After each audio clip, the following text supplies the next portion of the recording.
যে মানে বিস্ময়কর, এটা এত বড়।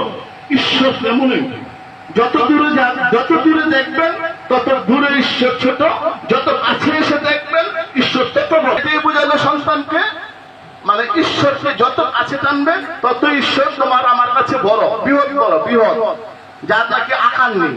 সন্তানকে বুঝিয়েছেন যে ঈশ্বর কত বড়, আমার দয়াময় কত বড়।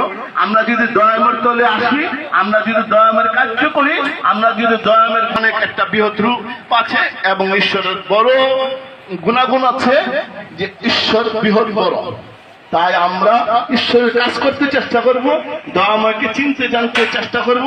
দয়াময় কি জিনিস আমাদের মনে প্রাণে আগে ধারণ করতে হবে, তারপর আমরা ঘরে ঘরে এই দয়াময়ের নাম পৌঁছে দেবে। আমরা না, দয়াময় প্রভু নিজেই সেই কাজ করবে। কিন্তু আমার আপনার এই পূর্ণ জীবন যারা নাকি আমরা আজকে কিছু সংখ্যক লোক মাত্র দয়াময়ের নামের ভিতরে আছি, আমরা একদিন অমর্ত্য হব। দয়াময় কাজে যে অংশ, যে পরিবার অংশগ্রহণ করিয়াছি, এই যে পরিবারে এই মহৎ কাজে অংশগ্রহণ করিয়াছি, যে আশ্রমগুলো প্রত্যেকটা আশ্রমের সাথে প্রত্যেকটা সঙ্গের সাথে কাজ করি, তারা সকলেই আমরা ভাগ্যবান বলে মনে করব। কারণ আমরা দয়াময়ের কাজ করি, আমরা কোনো ব্যক্তির কাজ করি না, আমরা কোনো একজনের কর্ম করি না, আমরা জগতের কর্ম করি।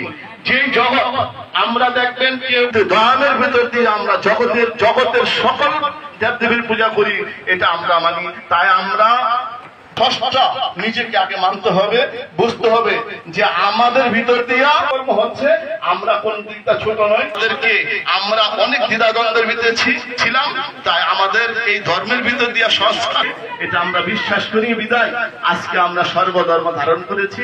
কিন্তু আমি ধারণ করেছি পরিবারকে এই ধর্মের ভিতর ধর্মে জাগরণ করতে হবে।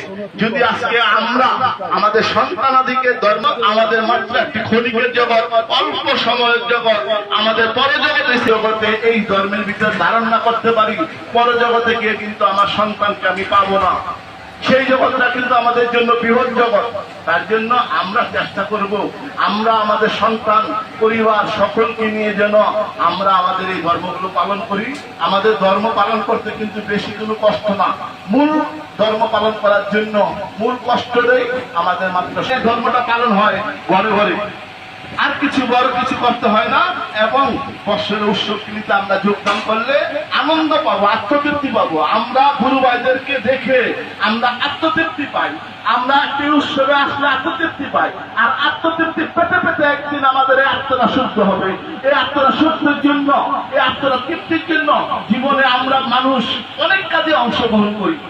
কেউ আত্মটা তৃপ্তির জন্য অনেকে মদ খায়, অনেকে আমাদের আত্মটা কখন যে কিভাবে সুস্থ হয়ে যাবে আমরা নিজেরাও জানবো না। গুরু মহারাজ একটি কথা, তোমার গুরু তোমাকে কখন কৃপা করবে তিনি নিজেও জানেন না। তিনি নিজেও জানেন না তোমার গুরু তোমাকে কখন কৃপা করবে। তার জন্য তোমাকে কর্ম করতে হবে। তোমার গুরু তখন কখন যে তোমার উপরে কৃপা বর্ষিত করবে তুমি